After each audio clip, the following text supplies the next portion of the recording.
Parlons-en. Madame la présidente de la Commission, je rejette fermement vos propos. Toute analogie ou comparaison entre les combattants hongrois de la liberté de 1956 et la situation en Ukraine est une erreur et une insulte à la mémoire des combattants de la liberté hongrois. Il n'y a aucun lien entre 1956 et la guerre russo-ukrainienne. Au nom des combattants de la liberté hongrois, je rejette toutes les analogies historiques fallacieuses et trompeuses. Cependant, je suis prêt à discuter d'un point qui commence à émerger dans le discours public anglo-saxon et que beaucoup acceptent. Ce point, que les défenseurs de la guerre en Europe semblent refuser d'accepter, est le suivant. Si nous voulons gagner, nous devons d'abord avoir le courage d'admettre que nous sommes en train de perdre. Car la réalité est que nous perdons sur le front ukrainien. Et vous agissez ici comme si ce n'était pas le cas. La vérité est que, grâce à des décisions imprudentes, des calculs erronés et une stratégie défaillante, l'Union européenne s'est lancée dans cette guerre de manière irréfléchie, en partie à cause de la présidente de la Commission. Si nous voulons gagner, il faut changer cette stratégie perdante. C'est une stratégie mal conçue et mal exécutée. Si nous continuons dans cette direction, nous allons perdre. Si nous voulons éviter cela, nous devons adopter une nouvelle stratégie. Je vous invite à des contacts directs ou indirects. Si nous négligeons cela, nous sombrerons de plus en plus dans l'abîme de la guerre. Les situations deviendront de plus en plus désespérées, les pertes humaines se multiplieront, des milliers, voire des centaines de milliers, de personnes mourront, comme c'est déjà le cas en Ukraine. Avec cette stratégie, ce conflit ne trouvera pas de solution sur le champ de bataille. C'est pourquoi je vous propose de défendre la paix. Plaidons pour un cessez-le-feu et élaborons une autre stratégie, car si nous continuons ainsi, nous perdrons tous. Quant aux critiques de la présidente de la Commission sur la Hongrie, selon lesquelles nous aurions simplement libéré des passeurs, elles sont infondées. Ce n'est pas vrai. La Hongrie arrête tous les passeurs, puis les expulse du pays après un certain temps, avec l'avertissement que s'ils reviennent, leur peine de prison sera doublée. C'est pourquoi ils ne reviennent pas. Nous avons libéré l'Europe de plus de 2000 passeurs, Madame la Présidente.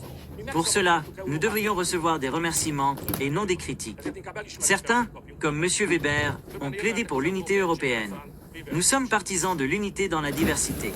Nous n'accepterons jamais que l'unité européenne signifie qu'on nous ordonne de nous taire si quelque chose ne nous plaît pas.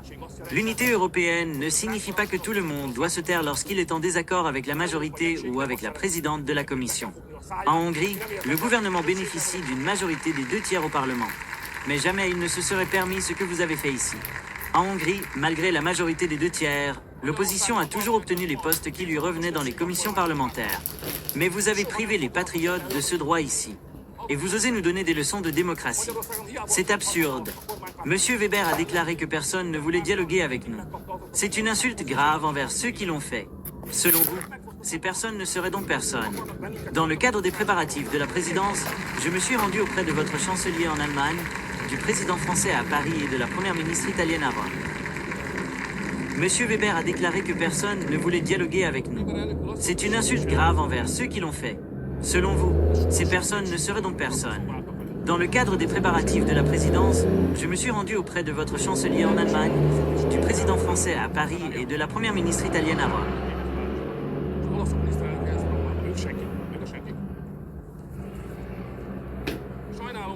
Ils ne sont personne, ils sont les personnes. Monsieur Weber, je suis désolé de voir que le président du groupe du Parti populaire européen déforme ainsi la réalité. Vous affirmez que le parti au pouvoir en Hongrie n'a pas gagné les élections européennes en Hongrie. Nous avons obtenu 45% des voix. Et vous, en Allemagne, seulement 30%. Alors, qui a gagné ici, Monsieur Weber? Puisque vous ne reculez pas devant les remarques personnelles, permettez-moi également une remarque personnelle. La colère est une mauvaise conseillère. Nous connaissons les conflits qui existent entre nous. En 2018, j'ai joué un rôle décisif pour que vous ne deveniez pas président de la Commission européenne. J'étais pourtant prêt à vous soutenir. Je vous l'avais même promis. Mais vous avez ensuite déclaré que vous ne vouliez pas devenir président de la Commission avec les votes des Hongrois. Eh bien, vous ne l'êtes pas devenu. C'est pour cela que vous êtes en colère contre moi. Vous vouliez être assis à la place où se trouve aujourd'hui Ursula von der Leyen. Et à cause de moi, vous n'y êtes pas. C'est pour cela que vous m'en voulez. Mais je ne peux rien y faire. Je suis désolé que ce conflit vous ait transformé en un homme ingarophobe. Cela me rend incapable de prendre vos remarques au sérieux. Je vous prie donc instamment de ne pas mêler vos rancunes personnelles aux débats européens. À Madame la députée Pérez, avec le plus grand respect, je dois dire que débattre est une bonne chose, mais un minimum de connaissance des faits ne ferait pas de mal pour un tel débat. L'ignorance n'est pas une bonne position dans une discussion. Vous accusez la Hongrie de maintenir des impôts élevés. Pourtant, nous avons un impôt sur le revenu de 15% sous forme de flat tax, impôt forfaitaire. Vous affirmez que l'économie hongroise se porte mal, alors qu'elle croît 2 fois plus vite que la moyenne de l'Union européenne. Vous dressez un tableau injustement sombre de notre économie. Les faits ne comptent-ils donc pas, Madame la députée? Je remarque que Madame la députée française, représentant la République en marche, critique notre système constitutionnel hongrois. Mais acceptez que nous ayons le droit à notre propre constitution. Vous prétendez que nous discriminons certaines communautés en Hongrie en fonction de leur mode de vie. Cela est tout simplement faux. La constitution hongroise garantit à chacun le droit de vivre selon sa propre conception de la vie. Cependant, il est vrai que la constitution hongroise protège les familles, les enfants et le mariage. Oui, il est stipulé dans notre constitution que le mariage est l'union d'un homme et d'une femme. Il est également précisé que le père est un homme et que la mère est une femme. Nous avons le droit d'adopter ces dispositions. Ne nous en privez pas, je vous prie. És valóban a magyar alkotmányban az van, hogy a házasság egy férfi, egy nő. Sőt, az is benne van, hogy az apa férfi, az anya nő. Jogunk van ez a szabályozáshoz, ne vitassa ezt a főtisztelt.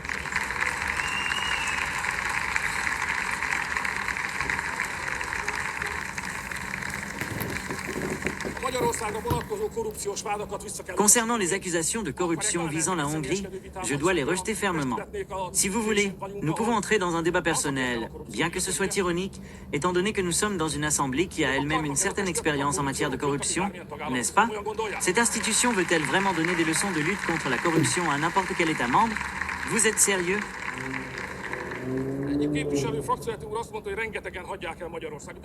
Un député de votre groupe a déclaré que de nombreux Hongrois quittent leur pays. Ce n'est pas vrai. Proportionnellement, autant de Hongrois travaillent à l'étranger que d'Autrichiens. Les Autrichiens fuient-ils leur pays? Eux aussi? C'est une conception fausse, une propagande malveillante. Concernant les fonds européens, je voudrais simplement rappeler que nous savons tous que 80% de l'argent que l'Union envoie à la Hongrie retourne dans vos poches. Les subventions versées à la Hongrie finissent dans les caisses de vos entreprises. Et après cela, vous nous critiquez pour avoir accepté les fonds européens. Ami a baloldal képviselőit illeti. Szakszervezet ellenességgel vádol bennünket. Ez miért nem? Est-ce logique? Quant aux représentants de la gauche, vous nous accusez d'être hostiles aux syndicats, ce qui est injuste. Nous avons conclu des accords avec les syndicats. Récemment, nous avons convenu d'un programme pluriannuel d'augmentation des salaires. Nous avons également négocié une augmentation du salaire minimum et nous continuons à discuter. Il y a de bonnes chances que nous parvenions à un accord sur les augmentations salariales pour les années à venir. Quant au mot eunazie, ce n'est pas moi qui l'ai introduit dans cette conversation, mais vous. Vous avez dit que je suis un antifasciste. Je respecte cela. Mais ici, je prends la parole pour un citoyen allemand qui est venu en Hongrie. Cet individu a attaqué violemment des passants dans la rue, causant de graves blessures corporelles, simplement parce qu'il n'aimait pas leur apparence. Ça, c'est un comportement nazi. En Hongrie, on ne peut pas attaquer des gens dans la rue pour des raisons politiques, puis venir au Parlement européen en demandant d'échapper à la prison pour des crimes de droit commun commis en Hongrie. Cela n'est pas acceptable. Je vous demande de réfléchir à cela et de ne pas me demander de libérer des criminels condamnés des prisons hongroises. La présidente de la commission a mentionné... L'an dernier, nous avons délivré 3000 permis de travail pour un total de 7000 Russes travaillant en Hongrie. Madame von der Leyen est allemande, n'est-ce pas? Alors parlons de l'Allemagne. Németországban 300 000 dolgoznak. 300 000 orosz, és ön vádol engem. En Allemagne, 300 000 Russes travaillent. 300 000. Et vous m'accusez? Madame la présidente Pérez dit que l'Espagne compte 100 000 Russes. 100 000. Et encore, vous me critiquez? En France, il y a 60 000 Russes qui travaillent. Et vous critiquez la Hongrie pour ces 7 000 travailleurs russes? Est-ce équitable? En ce qui concerne les relations économiques, la Hongrie commerce de manière transparente. Mais si je regarde vos pays, je vois que beaucoup d'entre vous contournent les sanctions en commerçant avec la Russie via des pays asiatiques. Voici les chiffres. L'Union européenne exporte chaque mois pour $1 milliard de marchandises supplémentaires vers certains pays d'Asie centrale par rapport à avant la guerre en Ukraine. Pourquoi donc? C'est ainsi que vous contournez les sanctions. Les entreprises allemandes, françaises et espagnoles les contournent de cette manière. Vous parlez aussi d'énergie. Depuis le début de la guerre, les pays occidentaux ont acheté pour 8,5 milliards de dollars de pétrole russe raffiné en Turquie ou en Inde. Et vous nous critiquez pour cela? 8,5 milliards. C'est de l'hypocrisie. 8,5 milliárd dollár értékben vásároltak török vagy indiai finomítókból valójában orosz olajat. És bennünket kritizálnak. 8,5 milliárdért. Ez hipokrácia. En 2023, vous, les Occidentaux, avez acheté 44% de pétrole russe en plus qu'un an auparavant. Vos entreprises paient des taxes qui alimentent le budget russe. Ces taxes représentaient 1,7 milliard de dollars. Et vous nous accusez de proximité avec la Russie? C'est vous qui la financez. La vérité, c'est que je ne suis pas venu ici pour vous reprocher ces faits. Cela ne m'intéressait pas. Je suis venu pour présenter le programme de la présidence hongroise.